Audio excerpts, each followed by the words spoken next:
You're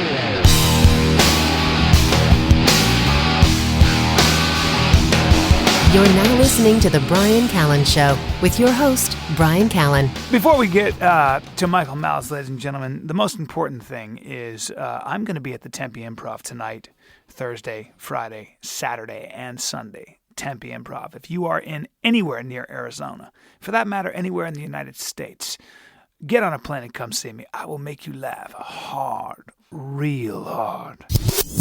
Well, and I'm Michael Malice, the pride of America, so this is That's true. That's true. Your website is completely cracks me up. Everybody should know that Michael Malice is his Instagram is essentially pictures of succulents. That's true. Yeah. I mean, you're a succulent enthusiast, obviously. Well, I am actually have one of the best succulent collections in the States, and some of those plants have never been photographed before. Right. Well, that's very, very impressive. Oh, by the way, I'm being told by my engineer, my producer, announced the show. This is Bryan Callen / Hunter Macho. Our guest is the esteemed and the great and the always colorful Michael Malice, who happens to be one of the biggest succulent enthusiasts in the United States. I'm actually over the succulents because I got them all that I wanted, but really, I have I kind of like Pokemon. I caught them all. I was in China as a boy, and I went to this ancient bonsai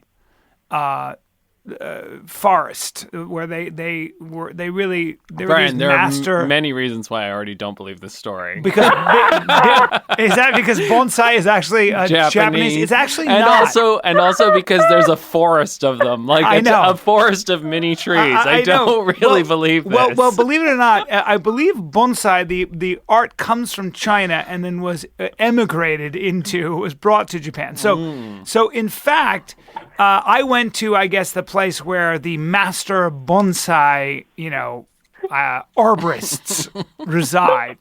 And as a boy, I remember wanting one of those bonsai. I love saying bonsai. People say bonsai. I say bonsai trees more than anything in the world. And they were like, some of them were 300-400 years old. So, I Bryan, couldn't have one. Just to clarify, bonsai is a Japanese art form using miniature trees grown in containers. Similar practices exist in other cultures, including the Chinese tradition of penjing, from which the art originated. What I was saying is, I went to a penjing forest. Well, there's a big controversy in the bonsai community with the succulent community. Really? Oh. Yes, because okay, here we go. I love that Michael Malice knows this. Many succulents naturally grow in a bonsai form. So they're not trees that are stunted, they're just miniature trees and things that mimic trees. So the question is, can these be considered bonsai or is it cheating? Oh. That's very interesting, actually. And the art of bonsai is to take a tree and keep and grow it until it reaches maturity, but you keep pruning it in such a way that you basically create a miniature version of it. And it has to have certain growing forms, is my understanding. There's certain historically approved types that they have to grow in shape. Well, whatever I saw in China was the most incredible thing. This is on the mainland of China. It was the most incredible thing I'd ever seen. Okay, so we've covered. You say penjing, I say bonsai. I was going to say it's like we've covered bonsai, penjing, and succulents. Alpha as fuck. Exactly. Michael, you said something interesting, and I really it kind of resonated. I appreciated it. You were like, "Look, everybody uses a ghostwriter if you're an athlete, if you're a politician, whatever you are, and you should, because, oh, by the way, writing a book is no joke. It's very difficult. It's something a lot of people think they could probably do, but very few people can do." Yeah. Yeah. And I just read a couple of ghostwritten books that are just absolutely dreadful, so people can do it poorly as well. Yeah. Well, I read Open by Andre Agassi, but of course it was written by the guy who wrote The Tender Bar, and it was outstanding. And there's, it just makes complete sense. And you've done this a lot. So Here's what I want to talk about. Hunter and I always talk about some of the best ideas are stuck in books. I love your point of view. I loved your article in The Guardian about basically essentially saying I'm not going to vote because it makes no goddamn difference. We don't live in a democracy, et cetera, et cetera. And we can't. And we can't. So let's talk about the big ideas. If Hunter and I wanted to write a book called The Big Ideas, right? What are those ideas to you? Oh, Okay, you're coming out swinging. I told Hunter that, get ready, there's going to be blood, and he said no holds barred. The big idea is, okay. That's how I roll. Okay, the idea that human beings are functions of our biology, I think, is a really big idea that people have problems with. The idea that societies are run not through force, but via heresy and taboo, I think is another big one. Oh, wait a minute. It dilate on that one. I can't wait. We have to. I want to dilate on all these points, but give us all of them, and then we'll go from there. Okay. The idea that, and this is coming back, I think, a little bit, that, democracy, any kind of group decision-making is even theoretically impossible. It's always going to have some elite determining what are the criterions for the decisions that are going to be made. And the idea that, that if you're nice, that people will flock to you. I think that one's falling out of favor, but that's another big one that I see a lot that bothers me. Well, Adam Grant, who wrote Give and Take, would disagree with you. He says givers win in this society. Not always. I mean, that's the thing. Well, within parameters. You've got to be, the people givers, that are worth it. Givers are both the most successful and the least successful people. And also Datcher Keltner, who's at Berkeley, wrote this, does research basically on power and all of that sort of stuff. And he says that the sort of 48 laws of power, Machiavellian view of power, it does work under certain circumstances, but it doesn't work in a society like ours. Actually, some sort of altruism works better. It's not good for innovation. Yeah. Yeah, I mean, I might not, I don't know if I agree with that completely. My point is, I don't think giving and being nice are synonymous. I think frequently nice people are just unempowered bad people. Ooh, that makes a lot of sense. I love your not. It's not pessimism. It feels like realism. You've really thought these thoughts out. Real politics. Let's go back, Michael, to the idea that we are products of our biology. Yeah, well, I mean, I think most people, like a lot of this, parent rearing books and this whole industry, the idea that somehow you can control how your children turn out, that's not a function of the data. The data determines almost, the vast majority of personality is genetically determined. And you see this, in case after case where parents are wringing their hands, how could this have happened? And, and one brother's one way, the other brother's the other way. It's like, well, they were both raised in the same household. How do you have different results given the same input? So things like that. I think Steven Pinker, who we discussed briefly last time, I think he talks very heavily about how a major function of our society is the repudiation of biology. Right. He repudiates the notion that we're born a blank slate, which was a very Marxist sort of a way of thinking back. I mean, it was still very strong in some academic circles. Well, I don't think it's just Marxist. I think it's much broader than that. I think the whole progressive vision is the idea of the plasticity of the human body and mind.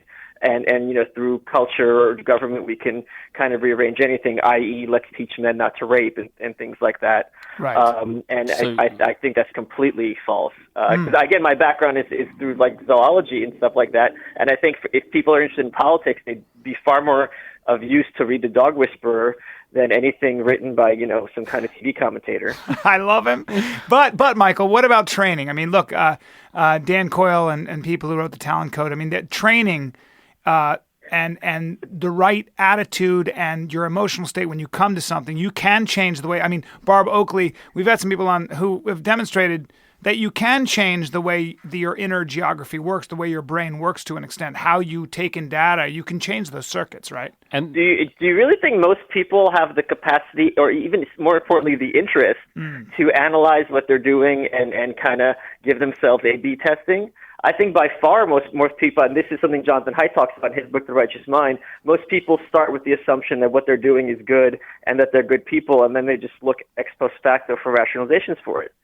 Well, that's certainly true, but that doesn't mean that they don't have the potential to do it. Well, I think for most people, they don't have the potential to do it because it comes at a perceptual level. They're not capable of perceiving that they're doing, they don't perceive cause and effect, or that what they're doing, that makes them feel good, gives them that endorphin rush, might have negative consequences. Right, but that may be true, but that doesn't mean that is that may be so. It doesn't mean that if we can prove otherwise with technique, with practice, that idea that you don't have to be a slave to your biology, right? But some people do, is my point. Yeah. You're saying that there's this universal man, which is again a repudiation of biology. Some people have this capacity and some don't. Some people can become bodybuilders and some never will. Yeah, that's true. There is a physical That's true, difference. but I mean, that's the thing is that part of that universal human biology is neuroplasticity and the fact that the brain is flexible. That's part of our human birthright. Sure, but there's also the human birthright. There's also there's also a function of the size of the slate you're dealing with, and whether the quality of the chalk. These are also things that matter. And in no pun intended. And I think for most people, they're a lost cause. What did Mencken say, that the average human being has as much effect on the world as a butterfly? I think that's absolutely certainly true. The common man has never accomplished anything by definition. Now, recognizing that you are a product of, your human biology and that therefore there are things that you have that must be in common with the rest of us. Sure. I'm really glad that you brought Jonathan Haidt up because essentially, yes, so much of his work is about the fact that we have feelings and then we look for post facto rationalizations of those feelings. Sure. Do you not think that it's possible that you are a pessimist and that you have a low estimation of humanity and therefore are now doing what the rest of us do, which is to cherry pick facts to justify your original feeling? I am the most optimistic person you will ever meet. My favorite movie is Amelie. And what I disagree with you is the idea that my estimation of the world should be a function of my evaluation of human nature. The world is a lot bigger than people. People are animal species like any other. And I judge, the world based on things other than my fellow man. I don't exactly know what that means. Could you break that down? You're saying that if I have a negative, and I don't know if I would say negative, but let's, for sake of argument, say I have a negative evaluation of people, therefore I have a negative worldview, a pessimistic worldview. That's not true. The term worldview means worldview. It's a function of how I view the world. It's not how I function of how I view humanity. Right. Humanity is just one aspect of the world. The world's a wonderful, amazing place. Life is the best thing ever, and we should try to be happy as much as we can without doing it at other people's expense. Yeah, but most people don't have that capacity. I don't think in any way. I don't think you're a pessimist or a cynic at all. In fact, the fact that you take so much time to write so passionately about subjects and talk about these things, I'm sorry. To me, it's what I really love about you. The fact that you really give a shit. I mean, you may even feel like you're shouting in the wind, but you continue the fight. That's the question. I got to tell you one thing.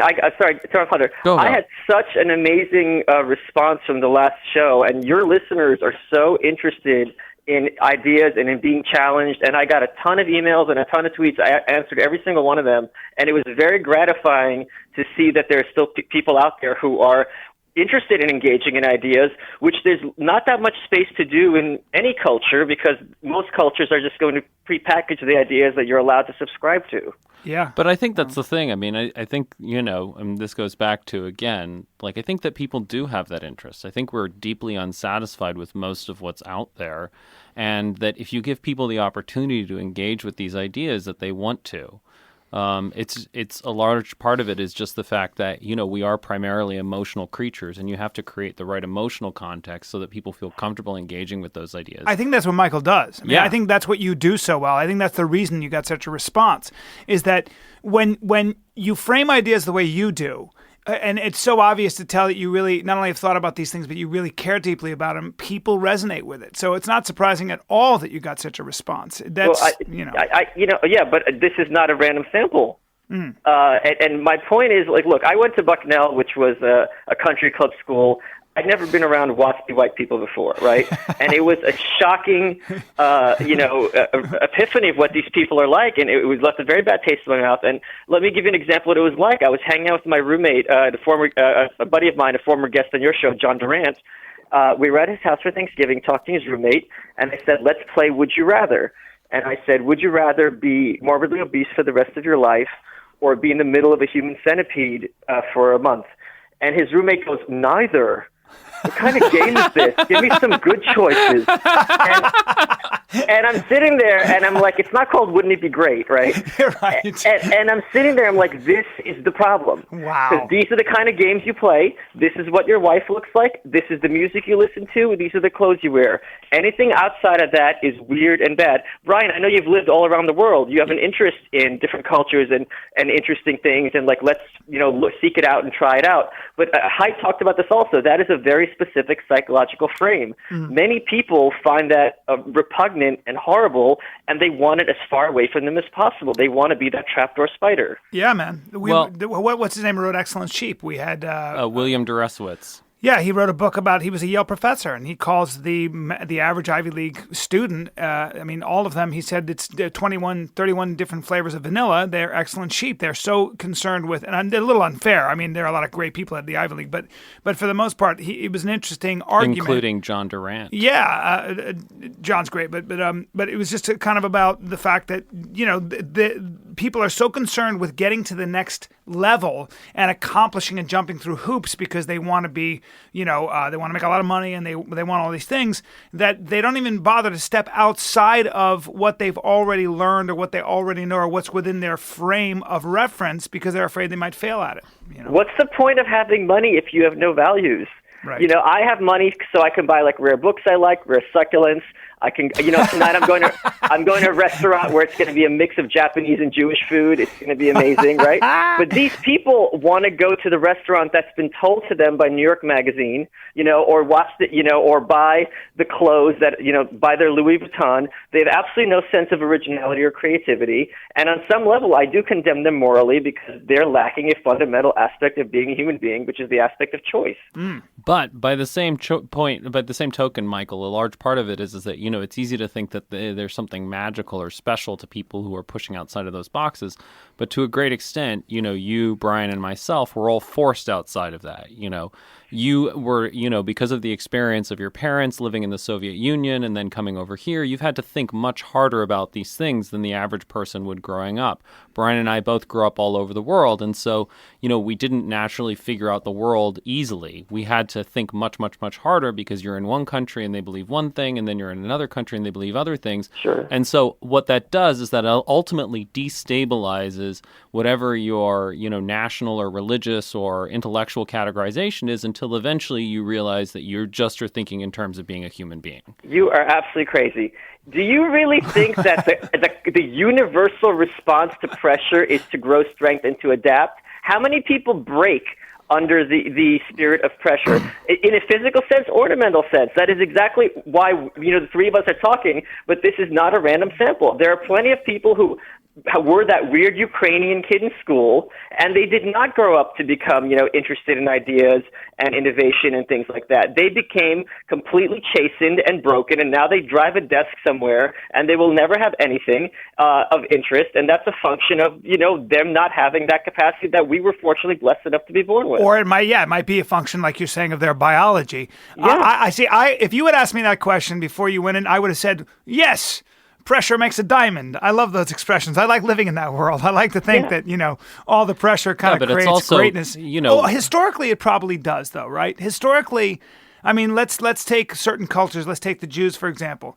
I don't think it's a mistake that the Jews are some of the most innovative, maybe the most innovative culture of all time. The originators of some of the biggest ideas that we benefit from every day. I think that had to do with the fact that if the average Jew in a lot of these countries historically realized that if they didn't make themselves useful, Sure. My God, they were going to get kicked out of or killed or whatever it was. They were going to be blamed for the problems. And they still might have been, in spite of being useful. Maybe, but Sure. but I do think that pressure and I do adversity and things. You can there are countless examples of this. Well, there's 6 million examples of Jews that didn't do well under pressure, you know what I mean? Yeah. So it's not always a function of them fleeing the country and becoming Einstein. Some of them do get crushed under the gears of society. No question. Yeah, and it happens at an individual level. It doesn't have to be genocide. I think this happens, and this is where I think the heart of the problem is. If I can do one thing, the worst thing we have in this country is our public school system. Our public school system is designed explicitly to break children's spirits and to mold them into quote-unquote good citizens, which means followers who are not going to challenge authority. Those school teachers are the real villains in this country. And, I was giving a talk at some leftist group, and I just said, I look at school teachers the way Chuck D looks at the cops, and I was expecting this huge backlash, and no one said anything. So I'm gratified that there's some awareness, across political lines. If I made you the czar, is that awareness or is it just shock? Like maybe you just shocked them into not being able to respond. As long as they kept their mouths shut, that's consent. That's fine with me. Michael, what would you do about the school system if I made you the czar of schools? I give you. I think people. This is not particularly insightful. People learn differently in different ways. The fact that you're graduating high school and you've never taken a logic course or you've never learned a trade, there are many people who are never going to be smart, but they are going to be, let's say, good with their hands, or they're good in some other aspects. They can leave at 14, have a skill. They might not be able to do calculus, but I can't do calculus. That's okay. And there's so many tracks that you can take them in, starting at a very early age.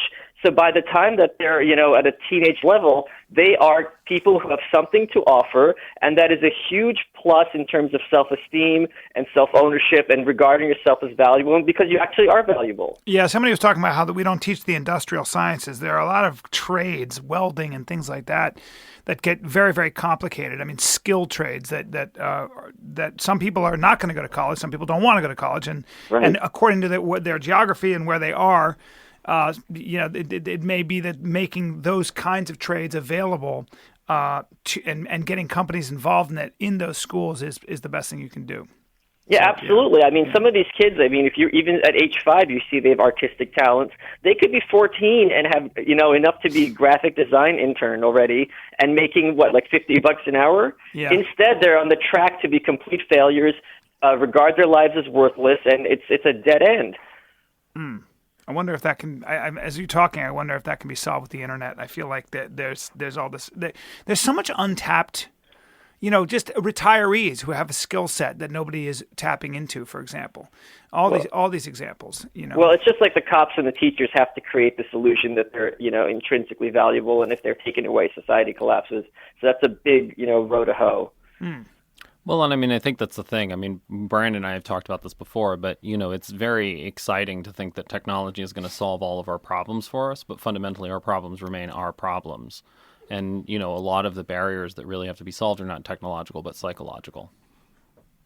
Well, I wouldn't regard, if I'm going to be completely pedantic, then I wouldn't regard them as barriers if it's a function of psychology, If it's not superable, it's not really a barrier. But the second big idea that you were talking about was the fact that societies are what? You mentioned heresy. Yeah, so a lot of libertarians have this idea that it's the government that's keeping us down. Whereas I would think literally 80% of people, if there was no disincentive legally to cheating on your taxes, wouldn't do it. I mean, they genuinely think that the government is the right thing.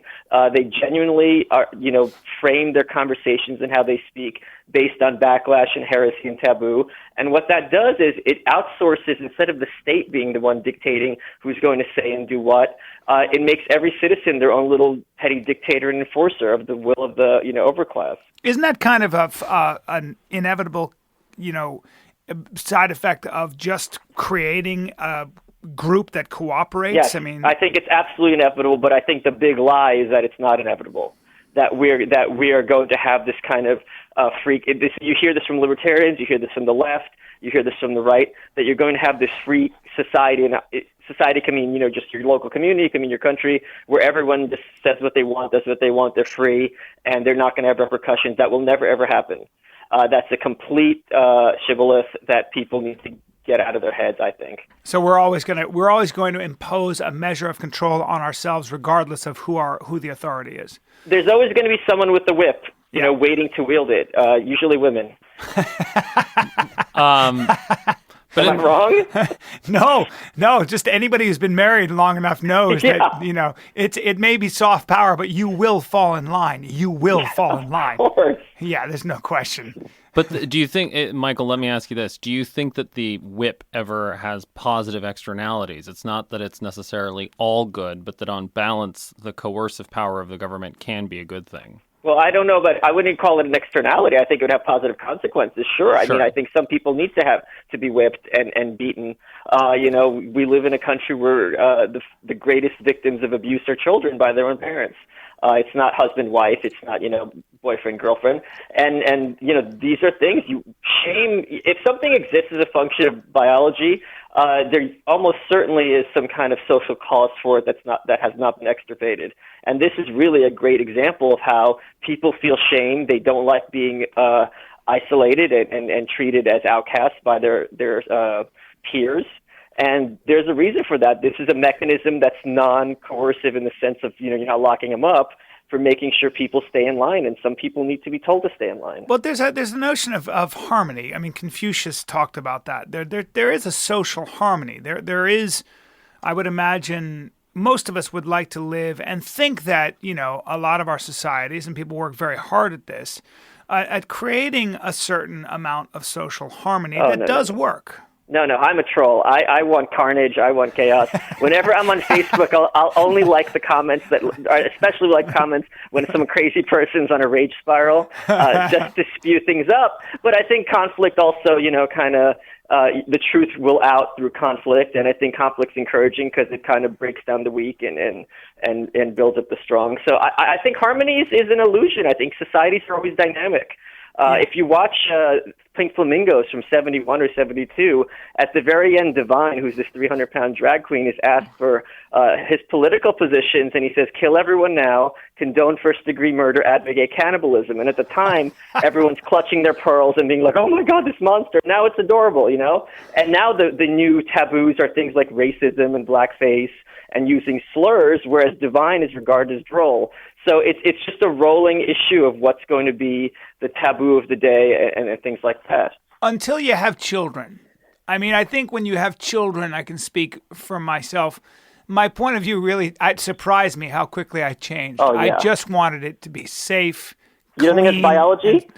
Safe, clean, and sunny. I would imagine 100% it's biology. Man is in love with his own immortality. That's what he really wants. My children represent that. I don't feel that way when I look at them. I just look at these little cutie pies who are all innocent, and I just want to protect them and kiss them. But yes, I think that there is a great deal of biology at play. Yeah. Oh, yeah, I'm sure there's some. I mean, you see it even, again, with pets. Like, they'll have a switch in their head, and all of a sudden, the person that raised them, they can't go near the puppies, Yeah. It's absolutely something goes off in the head, as well it should. I mean, we should want people to protect their kids. I mean, that's very, very important. Yeah. I just feel like sometimes I could make the world better if I had a psychopath detector. If I could find the people that really don't give a shit about anybody. No. But the thing is, they give a shit about themselves, so they're going to be producers and they're going to be empathetic because they have to know how to pass. A psychopath is just an empathetic person you don't approve of. Really? What do you mean by that? That's so because he's empathetic to himself? No, because he has to figure out how other people are there. To loop back into what we were talking about earlier, when you co-author a person's book, a good co-author can get inside their subject's head and really kind of finish their sentences and anticipate how they speak, right? It really is this kind of mind meld in a Star Trek sense. Yeah. And sociopaths and psychopaths have to be able to do this on a daily basis because they live under constant fear that if someone realized who they're dealing with, holy crap, the house of cards is going to fall down, to use another TV reference. Wow. So they're very, very good, and I studied them for a book proposal I did. They're very, very good at figuring out how other people think and mirroring and mimicking that. So they're also very, very useful because they're not subject to these emotional urges that the rest of us are. Wow. They see things, and there's this huge overlap. Sacha Baron Cohen's brother, I forget his name, is talking about there's this huge overlap now in psychology, thinking between autism and being a sociopath, that these two things have a lot in common.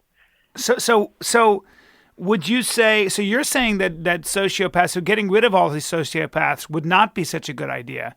You're saying that they do serve a function, that maybe there's even a genetic reason for them. Well, it's clearly genetic. I don't know if there's a reason. I mean, the basis is genetic. They're almost certainly born that way. But the fact is, I am not someone who likes to just throw people overboard, even if they're shunned socially, as sociopaths are. And again, I think someone who's like effectively a robot, we're building robots now. That's the goal, is to build robots. Yeah. So there's certainly going to be some very clear uses for them. And right now, unfortunately, the uses for them is that they run the government. I find myself smiling every time you talk. I can't help it. I am the pride of America, Brian. I get so excited. There was Brian. Did you read that? One of our listeners tweeted us this article, and it was all about how the UK back in the 80s planned out this, what would happen in a nuclear attack, and one of the ideas they came up with was to use sociopaths, because all of the sort of the, in inverted commas, normal people, right, would be so emotionally screwed up seeing all this death and destruction, and the sociopaths would be totally calm and could just handle whatever was going on and rebuild society. That's a really interesting. But this is what you're talking about with. I think this is a little bit of the confusion, because what you're describing, Hunter, are like more like full-blown autistic people, whereas real sociopaths also have issues with like impulse control and long-term thought. They're the ones who will like sleep with a woman and then not call her or take all her money and whatever. But they wind up in jail because they just don't really have this kind of long-term planning, because they don't have goals or values. Oh, that's interesting. So they get caught. So sociopaths get found out all the time. Yeah, but they don't get found out as sociopaths, but they get found out as transgressors. They do awful things without any care or consequence, and they live for the moment because, they become addicts because they're just looking for pleasure, because happiness will forever be denied to them. Well, and that's the thing. I emailed Barb Oakley, who wrote this book, Evil Genes, which is all about sociopaths and all about her sister, who was a sociopath. And she was saying, that these people think that you could ever use sociopaths to be helpful doesn't really understand what a sociopath is. Well, it could be great to sick them on someone you don't like, right? Yeah, well, that's true. Maybe the U.S. Army should have a special division of sociopaths that it sends out. They're called the fucking Congress. So who do you really think that the majority of people that go into politics are sociopaths? Or are they just... I don't know about sociopaths per se, that diagnosis, but there's certainly very clearly something fundamentally wrong with them, yes. Who do you think that we would all know? Who do you think, based on your estimation after studying sociopaths, give me a couple famous sociopaths, do you think? It actually would be very hard for them to be famous in terms of politics, because, again, with the short-term impulse-controlled politics is a long con. So there'd be very few, but I mean, there's certainly plenty of people who I would describe as soulless who have gotten into politics.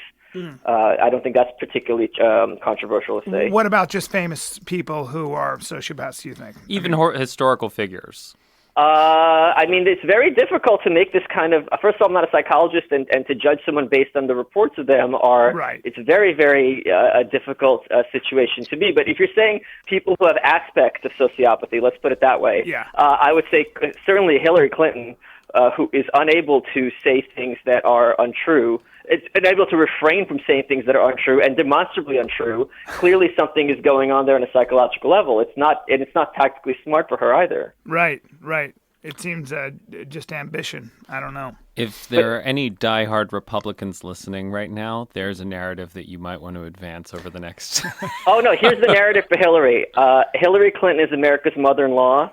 And that no matter what I said this on TV. If we can make this a meme, it'll destroy her. Hillary Clinton's America's mother-in-law. Her only agenda is to get on TV and wag her finger and tell you that you're doing it wrong, and even if you're doing it right, you're doing it the wrong way.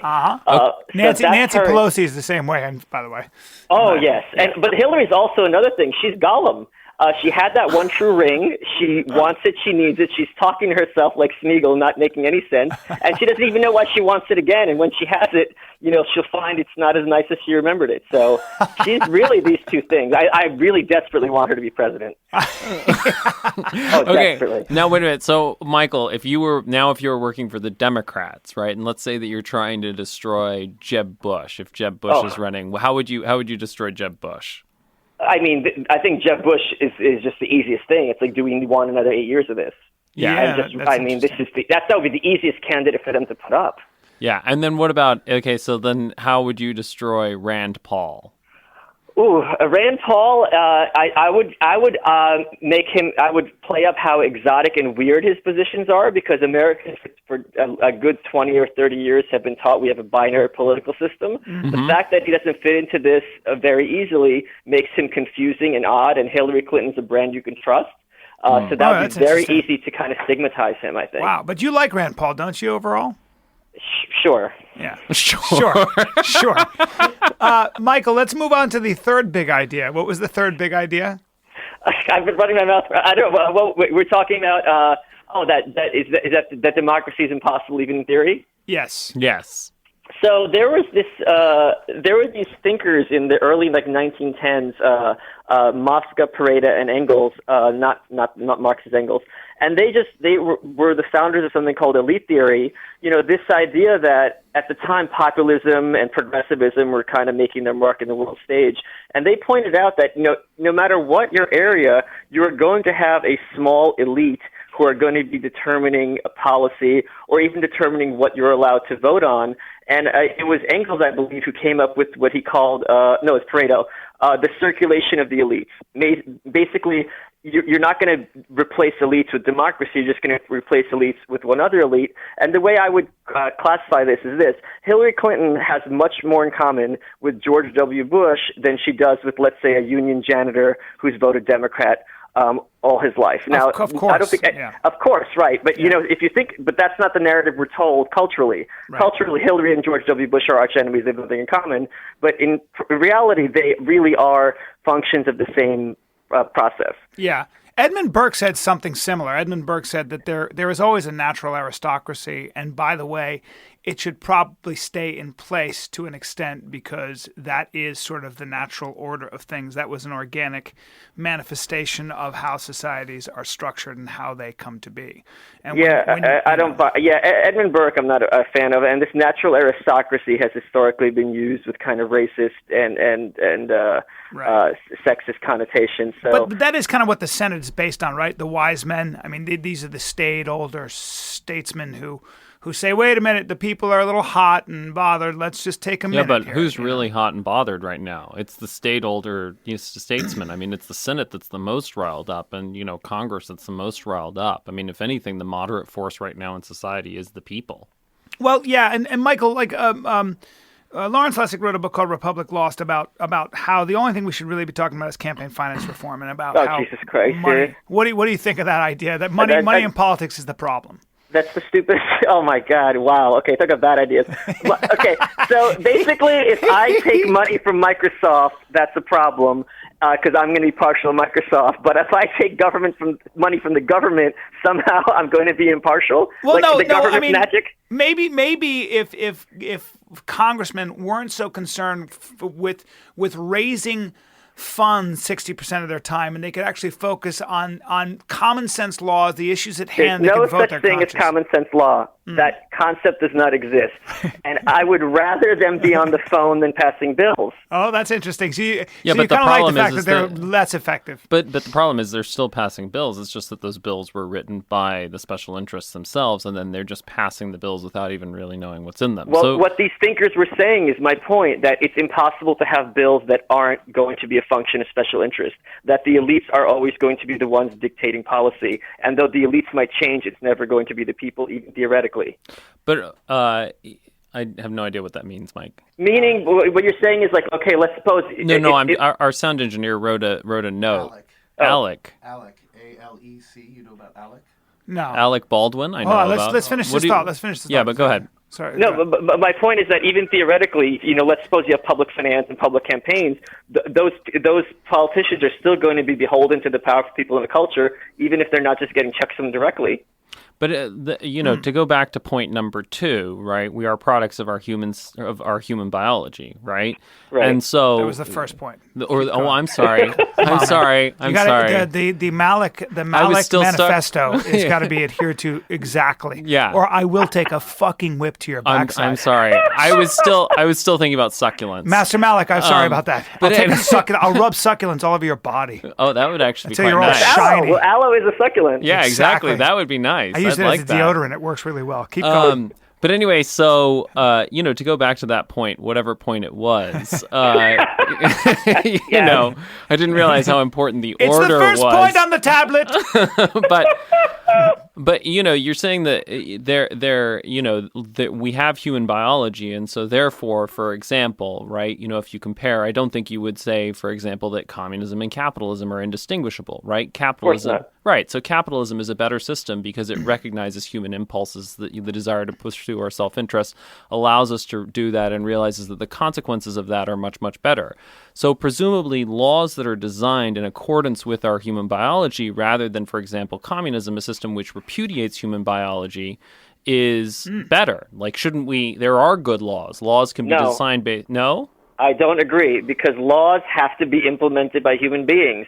So let's look at the Constitution, which is a supposedly magical spell that all these brilliant founding fathers put into being and now has guaranteed prosperity for all mankind forever. You have the judges who still have to read these laws and pretend that when it says no speech, there's a distinction between obscenity or political speech. People in the legal profession, and the legal profession will always be dominating politics, they will find every which way to eviscerate anything that's written down. Laws do not have the power to enforce themselves. So there's no such thing as a good law.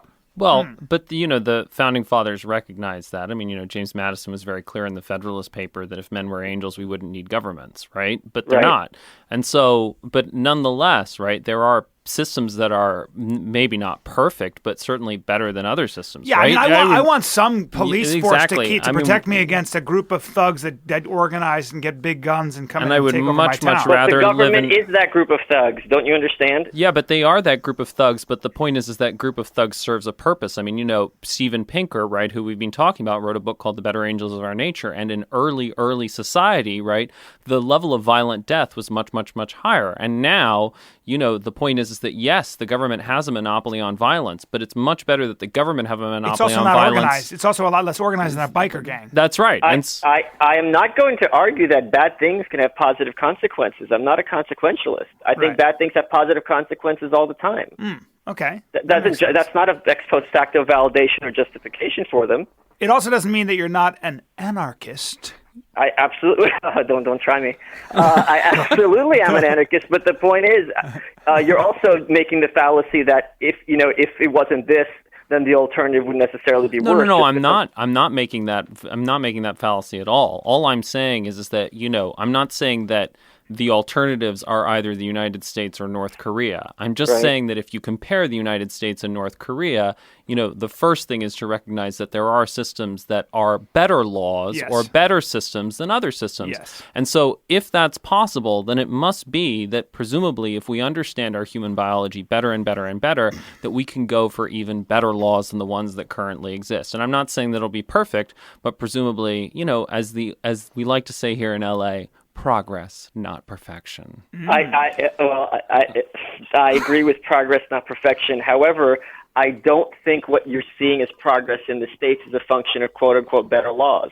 I think it's a function of better technology and people being able to hinder the power of the state. And I think it's a function of more positive and factual ideas being spread in the culture. I agree with that. I would not disagree with that one bit. I think that's a really, really important point. I would say so, but I think that the other thing that you have to bear in mind is that, technologies are, value neutral. And the point is, to some extent, yes, there are, it's not entirely value neutral. Like the printing press absolutely, overall improves things. The internet overall improves things. But you also have to remember that part of the reason why campaign finance has gone so nuts is because of improvements in television, improvements in mass mailings, improvements in all of those sorts of things.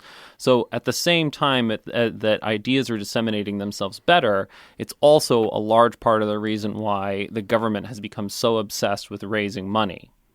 I don't have any problem with that fact, with the fact that all this money is being put into politics. I think it's great.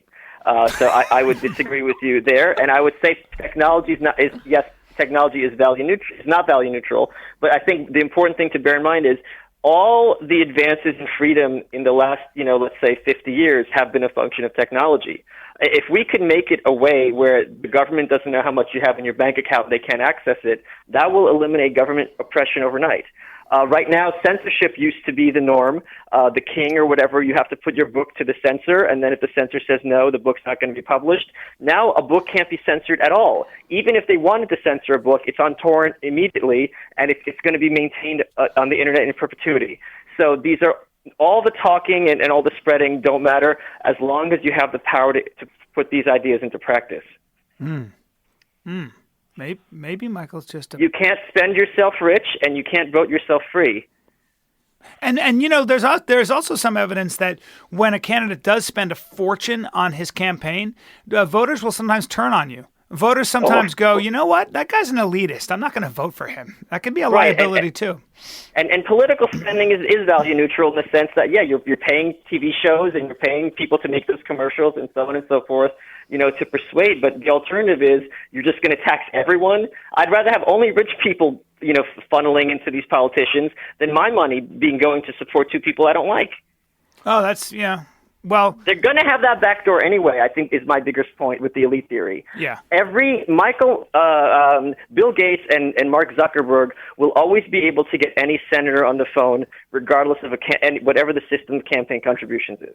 That's true. That's what elite theory means. And it's never been any different. I mean, it's never been. And it can't be any different is Right. the point of this whole philosophy. It's like that's the only way any society works. Right. Yeah, but the by the same token, yes, the elites will always have special access, but it's the degree of access that they have. For example, the level of access that the elites have and the level of power that the elites have in some place like North Korea or even in the British monarchy before the Glorious Revolution, as compared to the people, is far greater than the level of access that, you know, the people have in certain other situations, whether it's Greek democracy of, you know, the Athenian period or whether it's, you know, modern American democracy. There are degrees of inclusivity. I mean, the whole point of Why Nations Fail is that different societies have different levels of political and economic inclusivity. So, yes, the elites will probably always have more access. In fact, they almost certainly will. But that doesn't mean that the people can't be more included in some places, and that we shouldn't strive for that. In terms of the fact that there should be always potential in a society for you to become one of the elites. That's also very important. I would, because that's nonsense also, because most people do not have that within them. But my point is, if the ability of the elites to enforce their will on, you know, the average person was stunted, that's the goal. Because it's inevitable that they're going to be there, is my point. But how do you put handcuffs on them? Well, the way you put it, you don't put handcuffs on them. What you do is you create a circumstance where there is an incentive structure for the everyday man to come up with an idea, build a company around it, make a lot of money, and become one of the elites himself. But that's now kind of what prey. happens. Now he's prey for the bloodsuckers. Oh, true. You're speaking of that now he gets taxed 50% of his income. Yes. I mean, not only taxed, but he can't act according to his conscience because, you know, you have all these whips around him.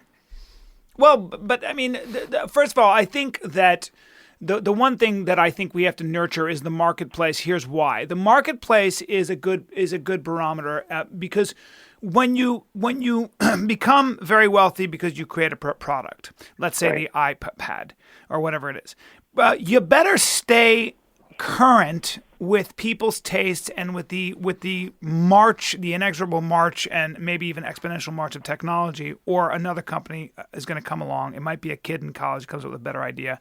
Now he's worth $1 billion because he sells it to Google or whatever. So I think that the idea is to make sure that there is a constant ability for, you know, you as an individual to profit from your ingenuity and your risk-taking and all that other stuff. And I think big banks, big corporations should have to compete in the marketplace as well. When they have power to influence government to the extent that they seem to have, and it's growing, that's where the problems lie. No, they will. My point is they will always have the power to influence government. The question is, will the government have the power to influence economics? It's the same reason as you look. The idea was if you separate church and state, then religion's going to go away and everyone's going to become a murderer. That didn't happen. And if you separate government and economics, it's going to be the same thing. You're going to have a greater diversity. Everyone can shop wherever they want. And in the old days, the church had the army to go out and kill people that they didn't like, the Crusades and the Inquisition and things like that. And nowadays you have the same thing with corporations where they can hire the government to put people out of business under dubious That's right. So get the government out of the marketplace. Right. So Michael, let's again, you're the czar of the world or the emperor of the world. Just because I'm Russian, I got to be a czar. Yes, you bastard. Yes. All right.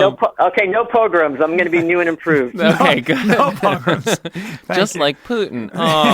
I'm a modern day Putin. Oh. So as long as you don't pose with your shirt off on a horse. Wait a minute. Actually, I want you to. Michael, I've been doing a lot of bench work. You don't know what's under this shirt. Good man. But wait a minute, Michael, I'm guessing that you've seen this. Did you ever see that pop song, Takova Kak Putin? No. Oh, I heard of it. I haven't seen it, no. Oh, it's amazing. It's this pop song from 2001 or something like that, and it's these two incredibly attractive young Russian pop stars singing about how they want a man like Putin. That's the ultimate dream. It's really, it's pretty amazing. Awesome. But anyway, and it is on YouTube, and it is subtitled, so just so that the listeners know. Believe me, I almost reached for my phone, but we're in the middle of an interview.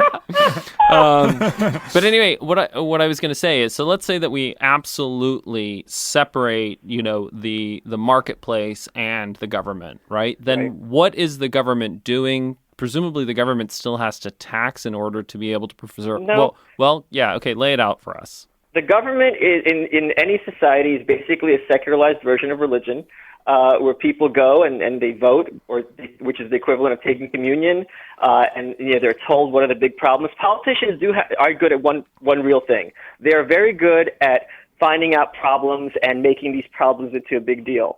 So if the government were voluntary, that would be a great mechanism to direct, kind of what we call not-for-profit activity and help people point to the help where it needs to be helped. And the people who want to help certain issues can, and the people who don't, that's fine too. And just that was the function of the church back in the day. So it's really a continuation of the same idea. Wow. I love the way you categorize what that. about, okay, I'll steal that. I can't wait for my next cocktail party. But what about, okay, but then what about, the functions of the police? You mean shooting dogs and throwing grenades into babies' cribs? Michael, stop being such a firebrand.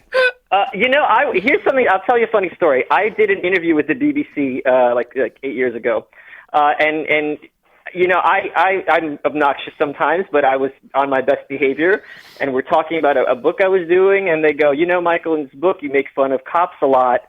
Is that something you've gotten heat for? And I said, and I swear on my life, thought I was being innocuous. I said, well, because I was talking to British people, you know what I mean? I thought they'd be, pretentious, obnoxious.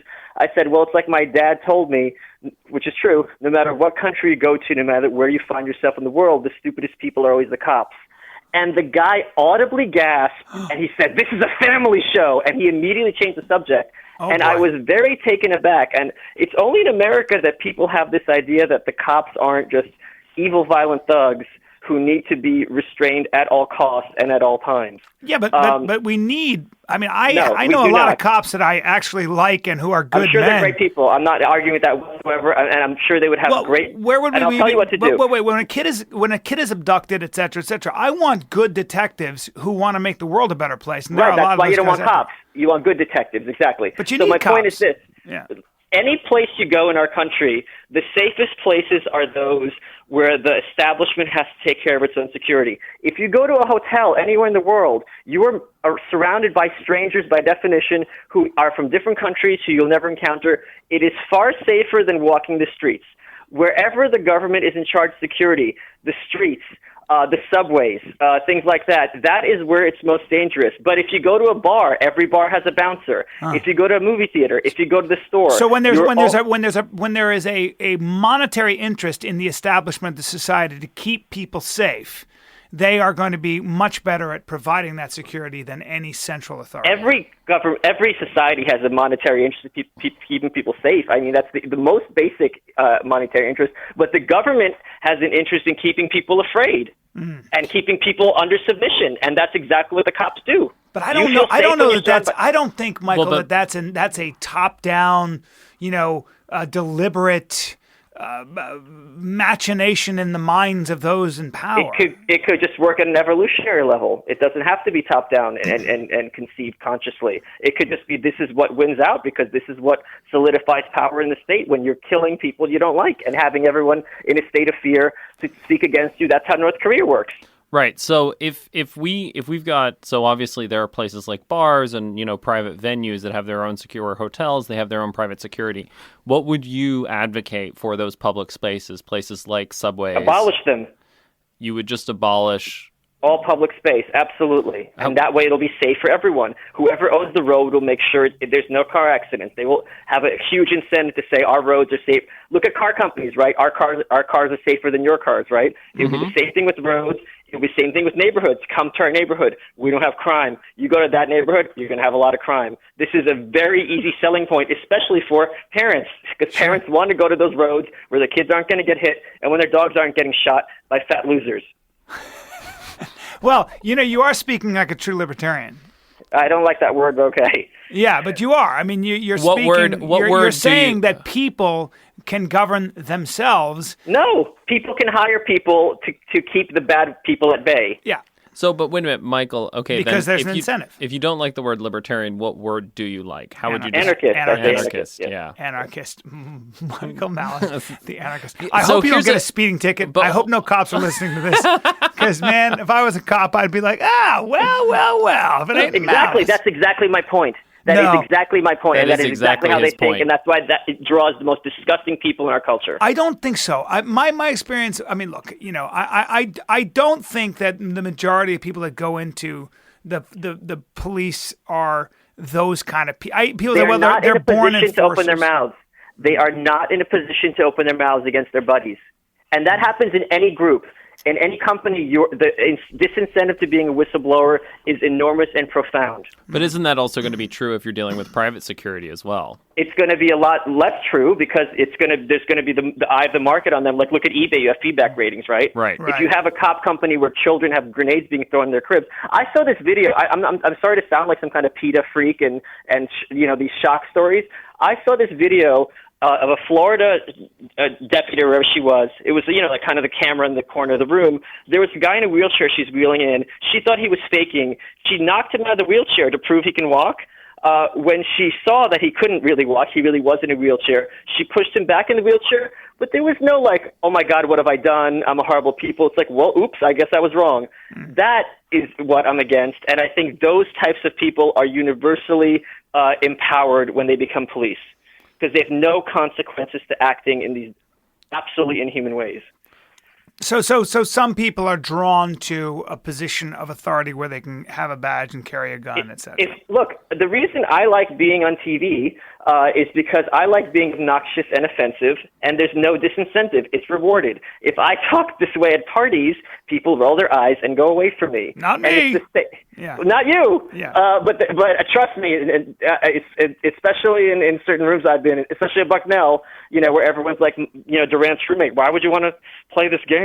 Yeah. People, so it's the same thing. Like if I am someone who gets off on throwing my weight around, I'm going to be drawn to being a cop. I mean, it makes perfect sense. It's not that weird. I think I take your point as less an attack at cops and more the idea I'm taking away from it is that you could, the idea is, if we got rid of all the police, it'd be anarchy, people would be killing each other. And you're saying quite the opposite. In fact, it'd be safer because there would be, people would own, whether it's the subway station or a road, and they'd say, my road is safer, come to my road. It'll cost you a little something, but if you want to pay, you're going to be safe. This neighborhood.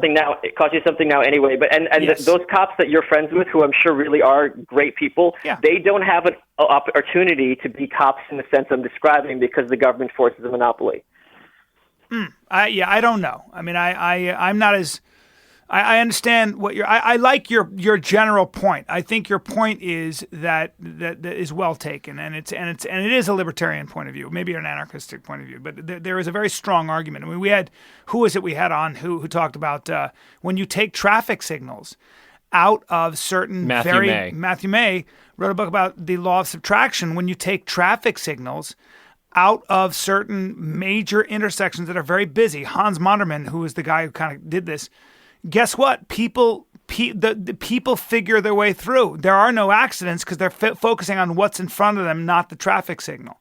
So, there is a lot of evidence to suggest, and I would lean on to your point of view that human beings can figure it out. No, but it's not only that. It's that just look at the evidence. Where are you safest?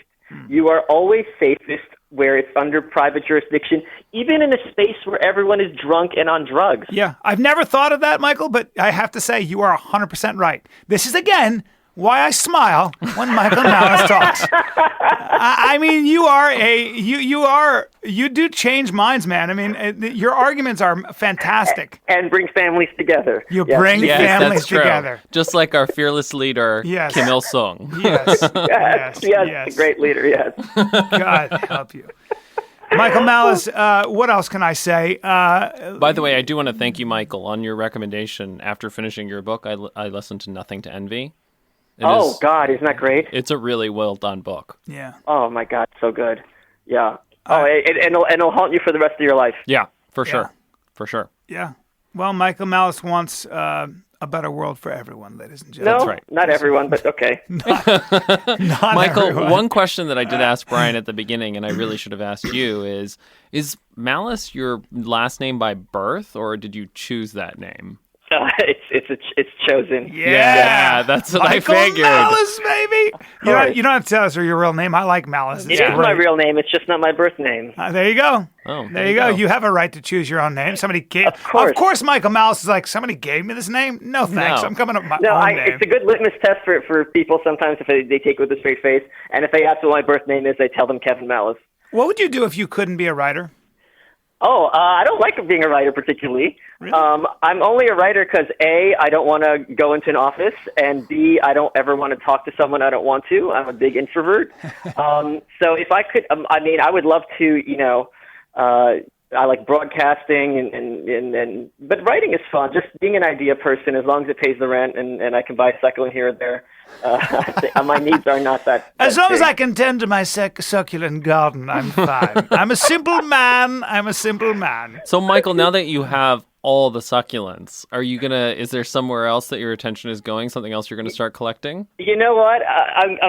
You're hurting me because what I did is I went down this denim hole because there's this whole denim subculture, and I got this last pair of like Japanese mud-dyed denim, from Japan, the last pair in the world, and I wore it to all the cool denim boutiques in LA, and no one praised me. So I was like, damn it! Damn it! Like, come on, these are like the last pair, and they're mud-dyed. The Japanese stick it in volcanic mud for 6 months. So my denim kick has now come to a close. This is what I love about you. You're literally talking about these huge ideas, and then you're like, and I wore denim, and nobody noticed. And they were very special denim. They were these mud-dyed Japanese denim. It is great.